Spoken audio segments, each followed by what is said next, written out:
ഡൽഹിയിൽ കഴിഞ്ഞ ദിവസം അരങ്ങേറിയ സംഭവങ്ങൾ ജനാധിപത്യ രാജ്യത്തിന് ഒട്ടും ഭൂഷണമല്ലെന്ന് ഷാനിമോൾ ഉസ്മാൻ KMC ന്യൂസിനോട് പറഞ്ഞു. രാഹുൽ ഗാന്ധിയും KC വേണുഗോപാലും അടക്കമുള്ള മുതിർന്ന പ്രതിപക്ഷ നേതാക്കളെയും പ്രക്ഷോഭകരെയും പോലീസ് ബലം പ്രയോഗിച്ച് കൈകാര്യം ചെയ്ത നടപടി ജനാധിപത്യത്തിന്റെ ഏത് പാഠപുസ്തകത്തിലാണുള്ളതെന്നും ഷാനിമോൾ ഉസ്മാൻ ചോദിച്ചു. ഒട്ടും ഭൂഷണമല്ലാത്ത പ്രവർത്തനങ്ങളാണ് ഇന്നലെ ഡൽഹിയിൽ അരങ്ങേറിയത് എന്നുള്ളതിനൊരു സംശയമുണ്ട്.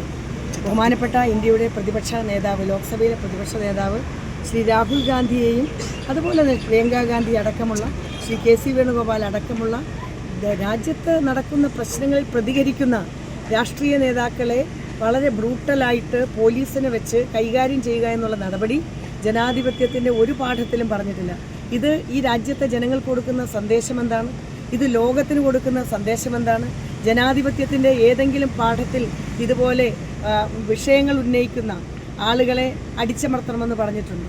അപ്പോൾ നമ്മൾ ആലോചിക്കുന്നത് എന്തിനു വേണ്ടിയാണ് അവിടെ സമരം നടക്കുന്നത്? നീറ്റ് പരീക്ഷയുമായി ബന്ധപ്പെട്ട അതിനകത്ത് രാഷ്ട്രീയമില്ല, ജാതിയില്ല, മറ്റേതെങ്കിലും തരത്തിലുള്ള വിഭാഗീയതയില്ല.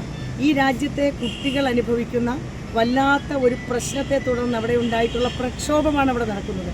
സോനം വാങ്ചുക് എന്ന് പറയുന്ന ഒരു പരിസ്ഥിതി പ്രവർത്തകനും ഒരു പൊതു രാഷ്ട്രീയ സാമൂഹ്യ രംഗത്ത് നിൽക്കുന്ന ഒരു വലിയ വ്യക്തിത്വം ദിവസങ്ങളായി നിരാഹാര സമരം അവിടെ അനുഷ്ഠിച്ച് മുന്നോട്ട് പോവുകയാണ്.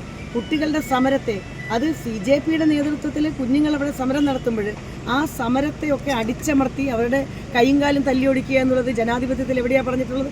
അതുകൊണ്ട് ശക്തമായി അപലപിക്കുന്നു. ഇതിനകത്ത് പറയാനുള്ളത്, ജനാധിപത്യത്തിൽ ചർച്ചകൾ വേണം, സംവാദങ്ങൾ വേണം, ചോദ്യങ്ങൾ വേണം, ഉത്തരങ്ങൾ വേണം. ഇതൊന്നുമില്ലാതെ മറുചോദ്യമില്ല, ഉത്തരമില്ല എന്ന് പറയുന്ന രീതി ശരിയല്ല. ഇന്ത്യൻ പാർലമെൻറ്റിൽ ഇത്തരം വിഷയങ്ങൾ ഉന്നയിക്കുന്നതിൽ നിന്നും ആരെയും വിലക്കാനുള്ള യാതൊരു അധികാരവും ആർക്കുമില്ല. ജനാധിപത്യത്തിന് പേര് കേട്ട ജവഹർലാൽ നെഹ്റുവിൻ്റെ ഈ രാജ്യത്ത് ഇത്തരത്തിലുള്ള സംഭവങ്ങൾ അരങ്ങേറുന്നത് അങ്ങേയറ്റം പ്രതിഷേധാർഹമാണ് എന്ന് ഞാൻ പറയാനാണ്.